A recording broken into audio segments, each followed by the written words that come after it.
Every woman carries within her an invisible man. Not a lover, not a father, not a stranger, but a voice, a presence whispering from the depths of her soul. This is the animus, the masculine within the feminine. And until she meets him face to face, he will rule her from the shadows. Today we explore one of Carl Jung's most profound and misunderstood ideas, the animus, the masculine side of the female psyche. Because just as every man carries an anima, the inner feminine, every woman carries an animus, the inner masculine. And the path to wholeness requires both to unite. So, what exactly is the animus? Carl Jung described it as the unconscious masculine principle within a woman's psyche, the counterpart to the anima in men. It represents logos, reason, direction, will, structure, and clarity. This is in contrast to the feminine eros, which is relational, nurturing, and intuitive. In Jung's words, the animus is the deposit of all women's ancestral experiences with men, and at the same time a creative source of spiritual meaning. It's both a memory and a potential, a bridge between our instincts and our intellect, between raw emotion and focused purpose. But like all powerful archetypes, the animus has both a light side and a shadow. Jung outlined 4 distinct stages in the development of the animus, charting its journey from a crude projected force to a divine integrated part of the self. First is the man of power. In this initial stage, the animus appears as raw physical strength or dominance. He is the archetype of the soldier, the athlete, the conqueror. He symbolizes incredible energy and courage, but it's often a blind, untamed force. Next, he evolves into the man of action or word. This is the romantic hero or the sharp intellectual. He might be the poet, the scholar, or the captivating speaker. This stage represents the development of skill, discipline, and the power of clear articulation. The third stage is the man of meaning. Here, the animus becomes a spiritual figure. He is the guide, the philosopher, the seeker of truth. He no longer wields physical power, but carries the weight of purpose and wisdom. Finally, we reach the incarnate spirit. In this ultimate stage, the animus becomes a direct bridge to the self. He is no longer projected onto men in the outer world, but is recognized as a vital inner presence, fully integrated into consciousness.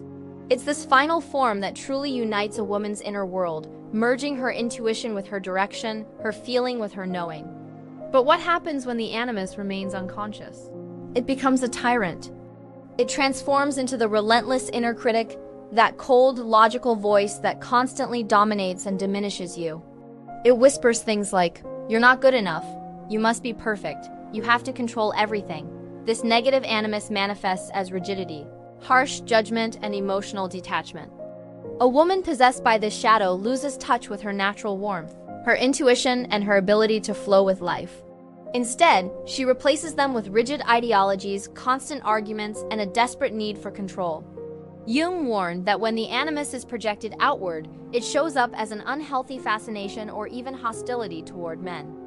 She ends up seeing in them the very qualities she hasn't yet owned in herself.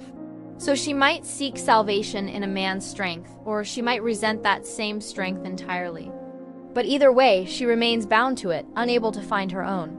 So how do we integrate this powerful force? Integration begins the moment a woman recognizes her animus not as an enemy, but as a sacred inner ally, a masculine energy that exists within her own psyche. This isn't about becoming more masculine.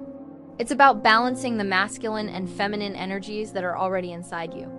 In practice, this looks like developing discipline without losing your compassion. It means speaking your truth without severing your connections to others. It's about acting with clear purpose while still remaining receptive to your intuition. It's building a structure in your life that nurtures you rather than suffocates you. Ultimately, it's a profound shift from dependence to sovereignty. Jung wrote, "When the inner marriage takes place, when animus and anima unite, the human being becomes whole, and divine consciousness awakens. This union, known in alchemy as the coniunctio, is the sacred marriage of opposites." It's the ultimate psychological alchemy. Throughout myths and religions, we see symbols of the animus everywhere. He is the divine male figure, the guide, the teacher, the sun that awakens the moon. Think of Hermes, the messenger of the gods who travels between worlds. Or Christ the Logos, the Word made flesh, representing order, truth, and illumination. When a woman successfully integrates her animus, she no longer looks outside of herself for salvation, especially not in men. She begins to embody the archetype of Sophia, the figure of divine wisdom. Sophia is the wise feminine who holds both compassion and clarity, both eros and logos, in a perfect divine balance. This is the rebirth of true wholeness. In our modern world, the animus is often both suppressed and distorted. Women are told to lean in, to compete, and to dominate. We are encouraged to imitate the shadow, aspects of the masculine, rather than embody its true, integrated essence. But true integration is not about mimicry. It's about mastery. A woman who has integrated her animus doesn't need to prove anything to anyone. Her sense of direction feels effortless. Her words carry a natural weight and authority. She moves through the world with both grace and conviction. She is firm without being hard and free without being chaotic. She doesn't just react to life. She directs it. To awaken the animus is to awaken the sacred masculine within you. It's not a substitute for your softness, but a protector of it. Because the feminine, when guided and protected by her own inner masculine, ceases to seek completion from the outside world. She becomes it. So I'll leave you with this question. What would happen if you stopped searching for strength outside yourself and discovered that the protector you've always longed for has been waiting within you all along?